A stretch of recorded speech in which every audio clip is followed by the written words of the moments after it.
This is turning out really cool.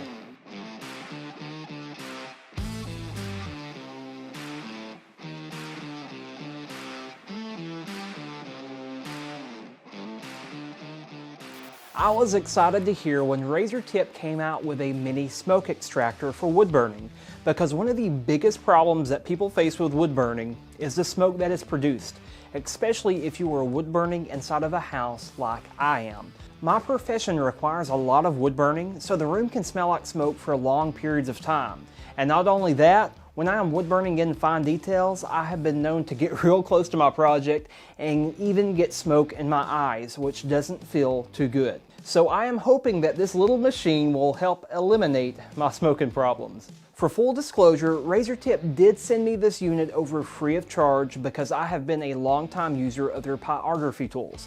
They did not ask me to make a video, nor are they paying me to say anything nice. So I'm going to give you my unbiased opinion anyway, but so you know, I do like it. When you plug in the power cable to the razeaire Mini, you will notice on the power brick that it has two different speeds, high and low. I'll only switch to the high if I'm producing a lot of smoke from heavy burnings.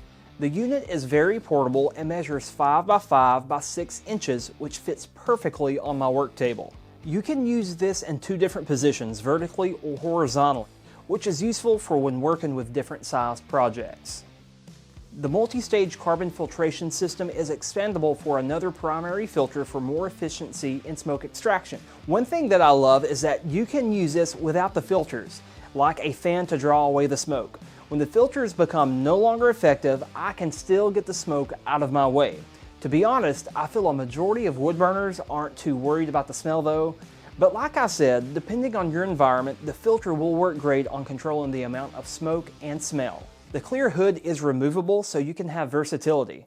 I do like using it because it controls the smoke a little more on smaller projects. So when it comes down to real world use, how does this actually perform? You can see from some of my earlier clips when I was producing a lot of smoke, this worked great. Now I want to test this one more time, and here's what I'm going to do. I'm going to show you guys how to wood burn this butterfly right here. If you are just starting out with wood burning, I highly recommend that you download an image like I have here.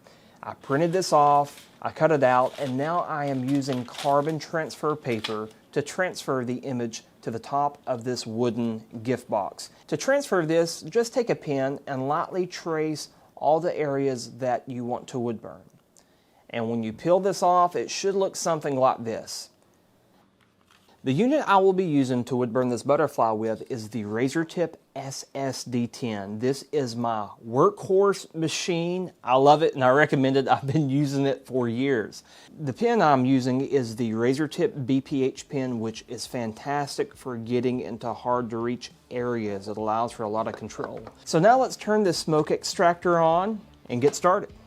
I'm putting my temperature right around 6 and putting the smoke extractor on the low setting here. You want to start this project by lightly burning the outside edges, taking this in small strokes. I want to be careful to keep my details like where the sharp edges are. I'm going to flip the smoke extractor on the side because I feel like it will work better because of the position I am at. I'm not sure if the camera is picking this up, but I'm seeing the smoke being fully extracted to the smoke extractor.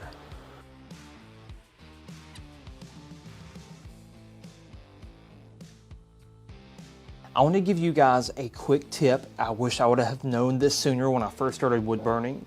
When you are going along the edges and making your initial outline, you want that line to be bold and strong and to stand out. So when you do this, and this is a secret, I hope you catch this, as you're moving your wood burner tip along like this, you want to keep a consistent pressure and a consistent speed. Don't try to go back and forth and treat it like you're coloring it, because you're not. You're burning it. So you just want to go through here, sometimes in light, short strokes, keeping the same amount of pressure. Keep that tip in mind as you move forward with your wood burnings. It will save you a lot of trouble.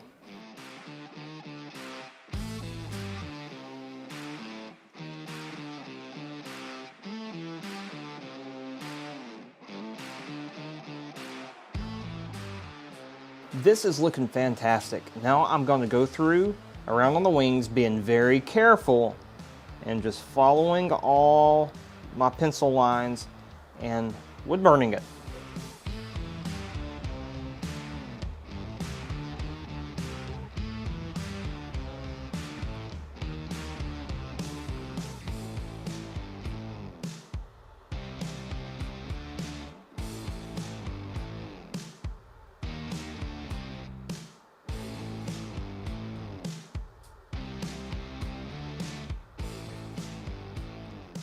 At this point, I want to take my eraser and I'm gonna go through here and try to get all the carbon off that I can, because this is going to expose some areas that I need to go back over and that I need to shade in.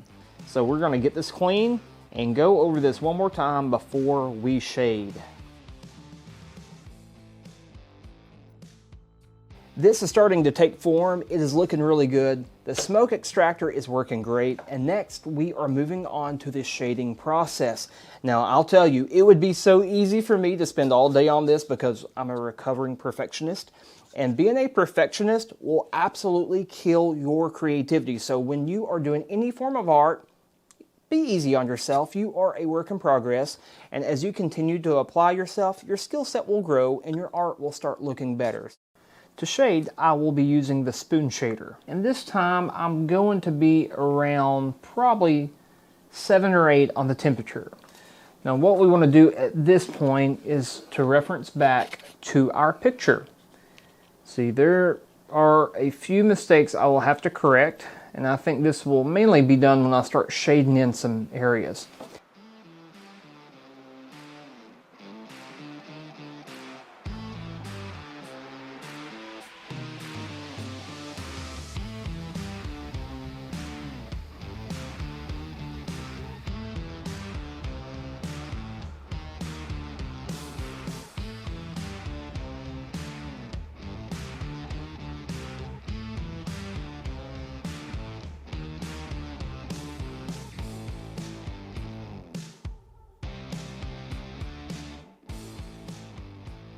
I would normally say we were finished at this point because this looks really good. The smoke extractor has been working great, but I want to take this up just a notch. So we are going to use some watercolors and put some watercolor on here. I got 2 separate cups of water, one for the dirty water and one for the clean. And we are going to start by taking a wet paper towel, and I'm going to just go over the wood burning right here. Now my idea is that when I apply the watercolor, it's going to have a little bit more of an even spread onto the wood. I'm gonna, of course, dab some of this off because I don't want this to be too strong.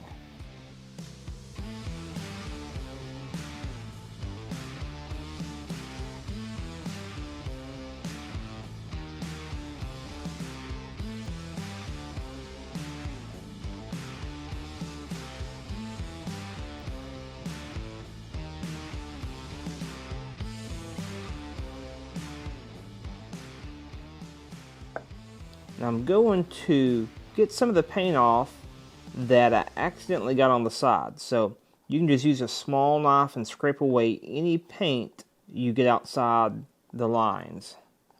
This is the importance of having a dirty water cup, because you can see this is pretty hazy compared to my clean one.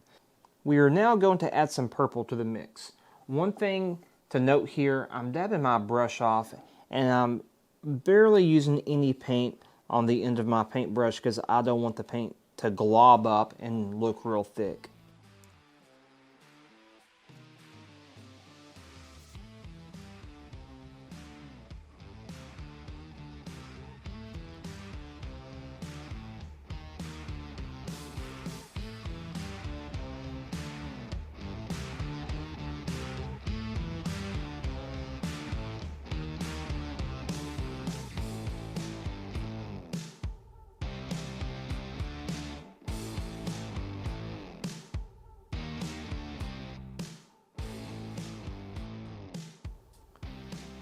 All right, I think we are through. Let's look at it. I think it turned out awesome. Now, I admit I went a little color crazy on this. I think next time I'm going to go a little bit more of a simple route and go with a little less color, but I think overall it's still cool. It just pops out at you. We have one more step. We need to protect the finish on this. Now, normally I would use this workable fixative. It would work just fine, but I think I am going to go with this acrylic coating. This is a gloss finish, and I really want the colors to pop out on this. So I'm gonna spray this down with some gloss finish after this gets through drying. After finishing up this project, I think this razeaire mini smoke extractor worked absolutely fantastic.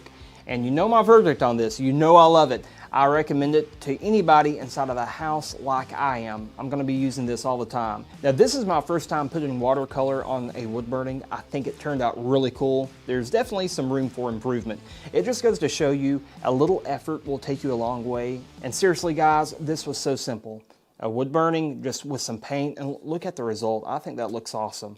So I'm really excited. I will be giving this away as a gift. So I hope you guys enjoyed the video. You know the drill. Hit the like, subscribe, and all that stuff that you guys do there. Thank you so much. Leave a comment below and let me know where you are watching this video from. I'd like to see in the comment section below. I will see you next time. Bye.